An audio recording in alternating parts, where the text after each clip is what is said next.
Did you know that your garden's productivity might be significantly hindered, like right now, by acidic soil? It's kind of this hidden silent issue that just traps nutrients and literally starves your crops, no matter how much fertilizer you dump on them. Well, welcome to this explainer. Today, our goal is to completely demystify this invisible barrier and show you exactly how to fix it. We're going to uncover the secrets of how and when to lime your soil to optimize your growth and yield. We'll be digging into the hard science from agricultural extensions to give you a clear, step-by-step roadmap for transforming your soil chemistry from a hostile environment into a thriving, nutrient-rich ecosystem for your plants. Okay, here's a quick look at our roadmap for today. We'll start with acidic soil and pH basics, then move into the big benefits of liming. From there, we'll cover timing and application steps, jump into common mistakes to avoid, and finally wrap up with some expert tips and our conclusion. Let's dive in. Section 1. Acidic soil and pH basics. Understanding the chemistry. So let's talk about the pH scale. It measures how acidic or alkaline your soil is, running from 0 all the way to 14. A pH of exactly 7, that is completely neutral. Anything below 7 means your soil is leaning into acidity, and anything above 7 is alkaline. Just to put this into perspective, in many agricultural regions, over 60% of forage production acres are naturally acidic. We're talking a pH of less than 5.8, and that's largely driven by everyday things like rainfall, organic matter breaking down, and historical fertilizer use. Now here's the really crucial point. Soil acidity isn't just one simple thing.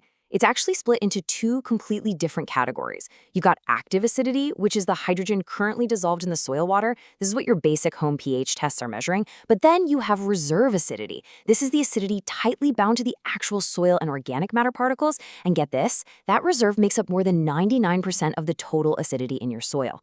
If you only treat the active acidity, the reserve acidity just replaces it immediately. We absolutely have to neutralize this hidden giant. Think of acidic soil like a heavily locked door.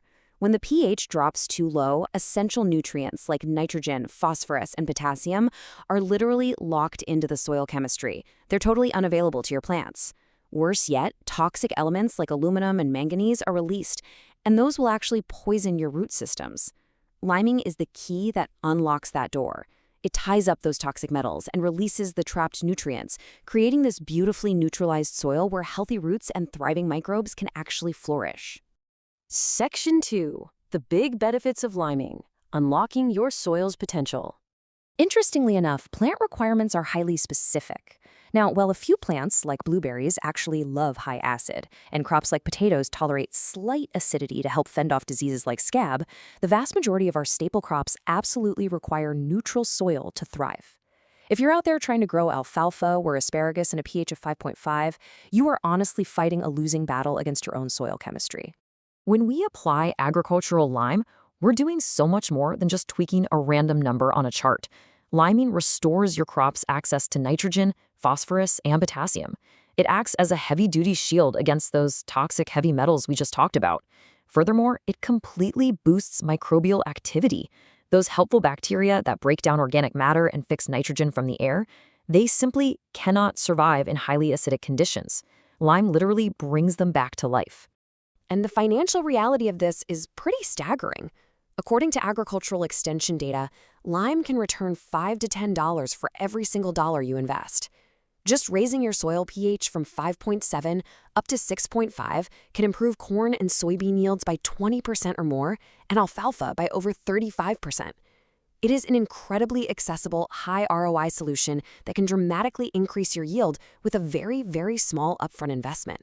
Section 3. Timing and application steps. When and how to lime. So when should you do it? Well, fall is the absolute best season to apply lime. Why? Because agricultural lime is basically crushed rock. It dissolves very, very slowly. It needs a good 3 to 6 months to break down and neutralize that massive reserve acidity over the winter. Applying in the fall, when soils are generally drier and a lot less prone to compaction from heavy equipment, sets your spring crops up perfectly. Now, spring application is possible, sure, but you must do it at least 3 to 4 weeks before planting, and you run the real risk of it not reacting in time if the spring weather turns out dry. You also have a few different materials available. Standard ag lime is calcitic limestone, which is naturally high in calcium. But dolomitic limestone is your go-to choice if your soil test specifically shows a magnesium deficiency, because it contains both calcium and magnesium. Then you have pelletized lime. This is just finely ground lime held together by a binder. It's a lot cleaner and much easier to apply with standard spreaders, though it can be a bit more expensive. Chemically speaking, though, they will all neutralize the soil in the exact same way. All right, so here is your action plan. Follow these exact steps for the best results. Step 1. Pull soil samples from 0 to 6 inches deep across your field or garden. You want to do this ideally every 2 to 3 years. Step 2. Send it to a lab. Relying on a professional lab test using a buffer pH is critical here because those little home test kits just don't measure that massive reserve acidity we talked about earlier. Step 3. Apply your lime evenly based on the lab's exact recommendation. And finally, Step 4. Incorporate it right into the soil if possible, allowing those winter rains to activate the chemical reaction. Section 4. Common mistakes to avoid. Troubleshooting your lemming. Okay, we need to talk about a massive mistake that many beginners make, which directly harms their soil chemistry. It seems so incredibly efficient to just mix your fertilizer and your lime in the exact same pass, right? Save time, save fuel? Wrong. Here's what actually happens. Mixing lime with nitrogen fertilizers, like urea or ammonium, causes a chemical reaction where the nitrogen literally evaporates into the air as a gas. It's a process called volatilization. You're basically throwing your fertilizer money right into the wind. Furthermore, mixing lime with phosphorus causes the phosphorus to react with the fresh calcium, locking it up into these insoluble compounds your plants just can't use. The solution is simple. Always apply your lime 3 to 6 months before you apply your fertilizers. And that brings us to liquid calcium marketing. Liquid calcium products are very often sold as a quick, easy alternative to ag lime. But here is the hard science. Liquid calcium is usually just calcium chloride. It absolutely feeds the plant calcium as a nutrient, yes, but it does absolutely nothing to fix the actual acidic soil problem. To neutralize acid, you need the carbonate molecule found in real lime, calcium carbonate, to chemically bind with the hydrogen ions. So don't pay a premium for liquid calcium if your real goal is to change your soil's pH. Section 5. Expert tips and conclusion. Setting up for long-term success. Here's a pro tip. When you buy lime, always check the CCE, or calcium carbonate equivalent. Sometimes this is also called the relative neutralizing value.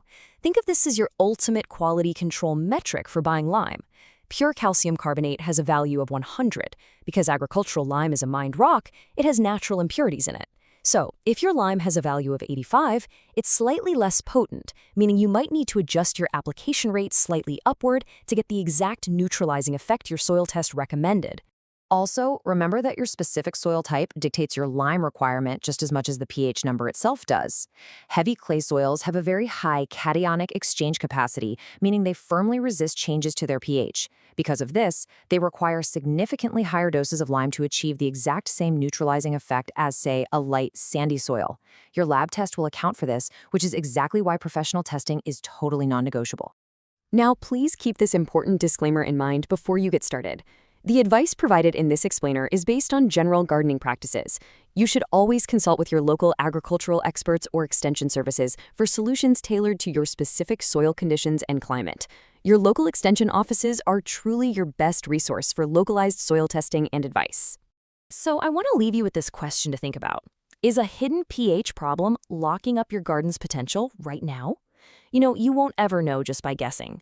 Go get your soil tested today so you can finally unlock those trapped nutrients, neutralize that acidity, and watch your garden's productivity absolutely explode this coming season.